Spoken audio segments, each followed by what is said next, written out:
Welcome into Sports Talk with Theo Dorsey, South Georgia. Let's talk sports. Now, earlier this year, I tweeted about Dondrial Pinkins and his success at Pelham, and I got this response from Tift County head basketball coach Chris Wade. He says, "A Pinkins coaching against Camilla."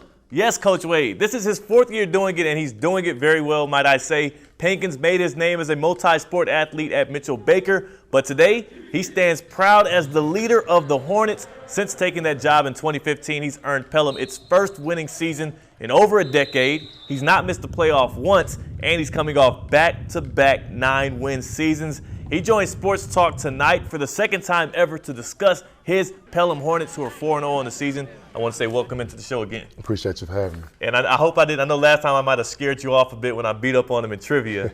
I'm glad you still were graceful enough to come back and maybe give it a second chance. Back to try to get a little revenge.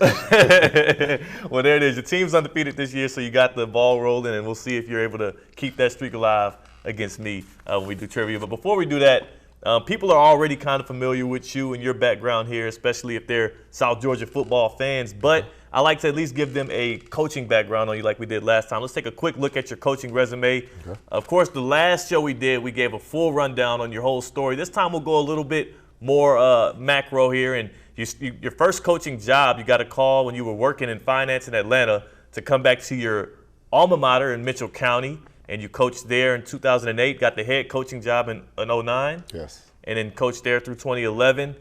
Region championship while you were there? Yeah, region championship, I think, in 2010 and runner-up in 11. Yep, and coached up Grover Cleveland, who's now with the Indianapolis Colts and a former Albany State Golden Ram. Then you went to Valdosta for a year as a wide receivers coach out in Wintersville, 7-4. Pretty decent season there. And then you go to Thomasville as a defensive coordinator, 2013 through 2015. And then right after that, you get your job at Pelham. And when you came to Pelham, it wasn't necessarily a powerhouse. It wasn't necessarily a big name in single A. And now you guys are. Before we get into all of the stuff that we'll talk about today, what was the selling point for you to come to Pelham, and how were you able to turn things around there so swiftly? Just being from Mitchell County, I always thought Pelham was a diamond in the rough. Just being at Thomasville, having coaching at Mitchell, playing against Pelham. You saw the talent level. You saw that they had the opportunity to be successful. I think they just needed the right group of coaches to come in with the right guidance and lead them in the direction that it needed to go.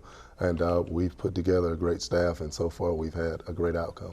Well, definitely. And speaking of great outcomes, I don't think it gets any greater than the 4 outcomes you've had so far this season. 4 straight shutouts. We'll get into the depth of that and the meat of that later on. But the thing that amazes me the most about it is you're doing it with I wouldn't call it a shortage on players because you call it a few good men, but you're doing it with not the amount of players you would expect. I think you had about 60 or so last year. This year, what number y'all down to at this point? We're down to about 40 right now. 40 kids. We came in last year. We met as a staff, met with the seniors who left last year. We do exit interviews with those guys and asked what we needed to do to make the program better.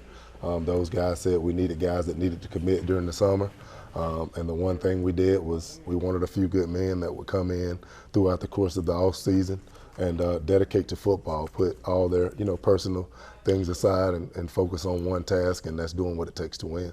What really triggered that for the team, and why do you think that response was so heavy on cutting off, trimming the fat some when some of that depth could help you down the line? Why was it such a hard line decision, and how has it benefited you guys through this early on? I think it's benefited us most because the guys that are with us now, they care about winning. They put the team before themselves. It's not just about individual success, but if we can have a bunch of individuals having success, then as a team we'll be even better.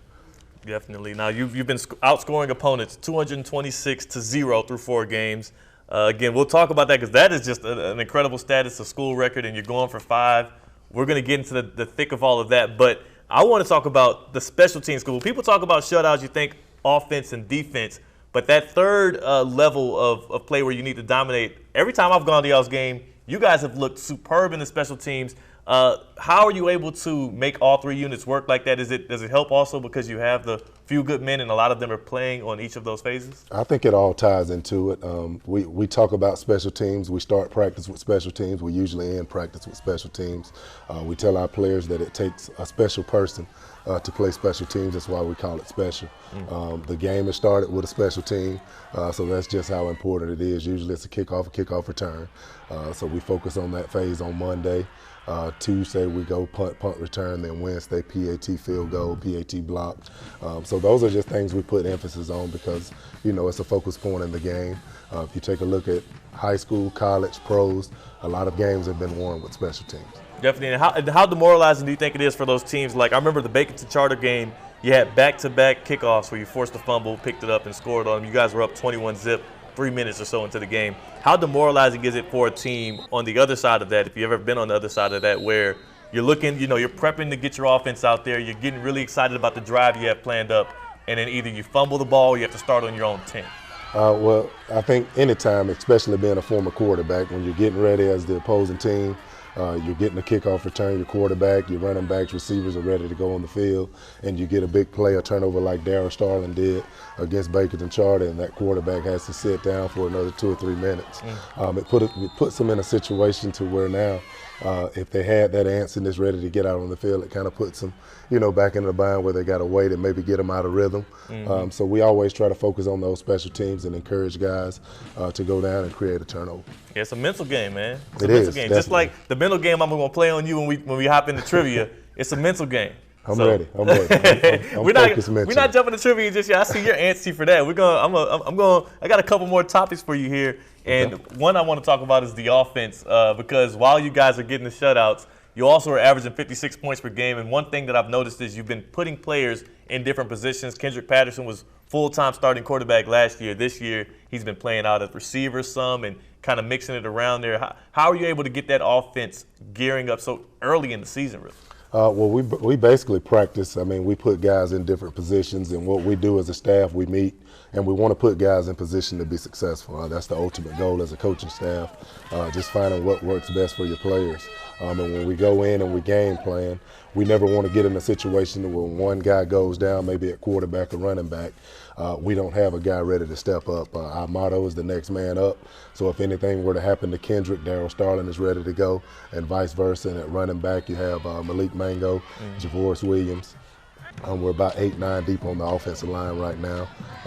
We're probably about 8 deep at receiver. So we just got guys ready to step up in an emergency situation. That's impressive, man. It seems you were a 3-sport athlete in high school, and it seems like you got all of those kids playing super versatile, being able to move all around the field, even though you only have about 40 of them playing. I got you. That's impressive. That's impressive. And speaking of your playing days, I want to take a look at you at South Carolina. So coming out of high school, you chose to go with Lou Holtz at the time in the Gamecocks. You played quarterback there.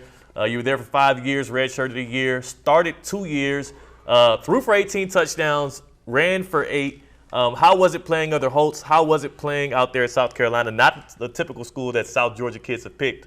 It was great, man. You line up against, you know, the Georgias, the Alabamas, the LSUs, the toughest teams in the SEC, just having an opportunity to play at a high level. You know, it was a great opportunity for me and opened, you know, a bunch of doors throughout my career and led me to where I am today. Yes, surely a blessing. Now, I would have never taken you on the football field, especially looking at you on your playing weight. Looked like you probably would run over me there. But in trivia, we can go head to head. You know what I'm saying? So we're going to do that right after the break. We'll talk about Coach Pinkins some more as well. He's won 3 basketball state championships as a player in high school, but he's never won at Theo versus everyone. We'll see if he can do that right after the break. Back to Sports Talk. I'm John Barron, as always, your host, Theo Dorsey, and we are joined by Pelham's head football coach, Pinkins. Coach, thank you so much for coming out here again. And Coach, as you know, we came out to practice yesterday because you guys have set a school record for 4 shutouts in a row. That's the most for any Pelham school has ever seen. But not only that, that defense is looking to continue that. So I got the chance to shoot out there yesterday just to see what those Hornets were all about. The Pelham defense has been so locked down in the last 4 games.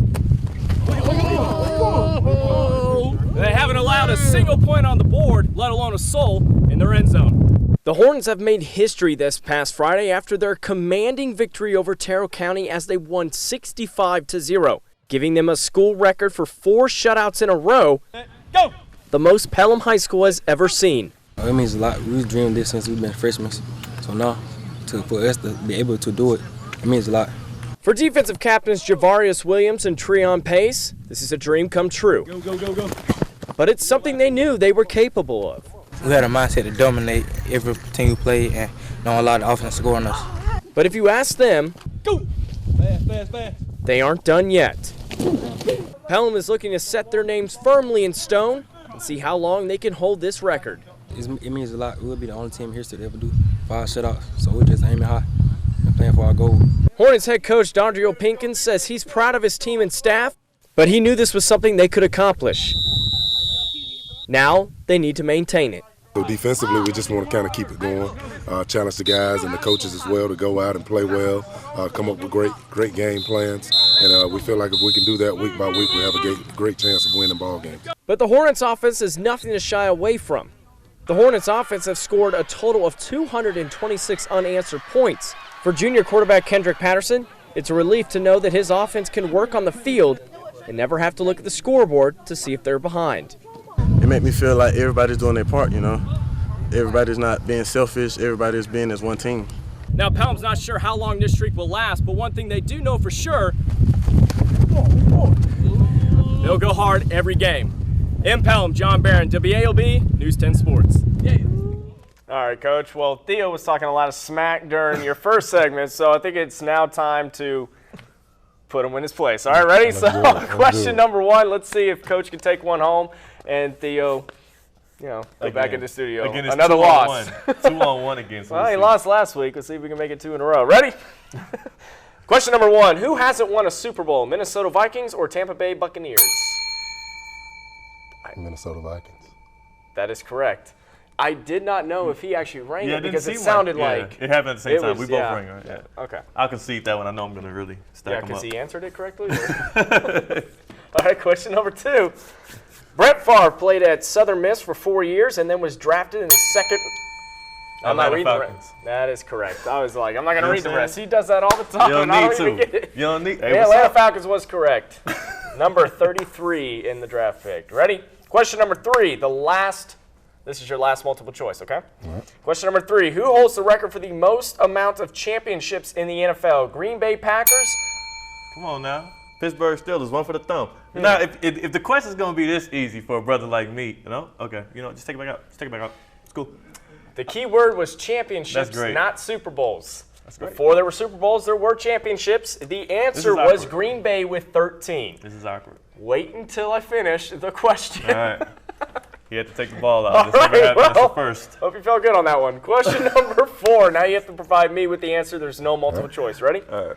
Still tied at 1. How many Super Bowl championships does Aaron Rodgers have? 1. That is correct. Yeah. It's 1. That one, yeah. Yeah, just the one. Just the I was one. about to say But 2. yeah, just the one. Yeah, we got to amp this up a little bit. All right. Here we go. This is the last question before we go to break. Ready? Question number 5. Which NFL team has the most Super Bowl wins? Pittsburgh Steelers, one That for the is thumb. correct. That is 6. Yeah.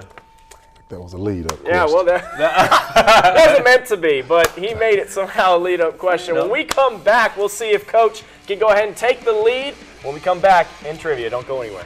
He won't. Welcome back to Trivia. As you can see, your fearless leader, Theo Dorsey, is tied with Pelham's head coach, Pinkins, right now at 2 each, but it's okay. Still got a couple of questions left to see who can take home this trivia question. Ready? Yeah. Question number 6. Doug Flutie has a long history in the NFL, but also a very successful career in another league. Which league was it? CFL. That is correct. The Canadian Football League, where he won 3 Grey Cup titles. Perfect. Perfect. Little history. All right, well, you can see it. Coach Pinkins has the leg up here, so let's see if we can get that one. Another one. Ready? No. Yep. Which college football team inspired the power drink Gatorade? Got him. Yeah. Florida Gators. That is correct. Do you actually know who actually created it? Just fun You want fact. to know the name? Yeah. I'll let you say it. You're the host. Okay, well, Florida State actually created that one, and somehow they allowed Gators to take that. Yeah. Little fun fact again. That was a really fun fact. Fun for all of us there. Okay. All right, ready? 2 questions left. You guys ready? Tied at 3 each. Question number 8. Coaches are allowed 2 of these during a game. Challenges. That is correct. Come on now. Now, it was supposed to say they are allowed 2 of these a game. The new NFL rule doesn't allow the coaches to use these during the 2-minute drill. Oh, okay.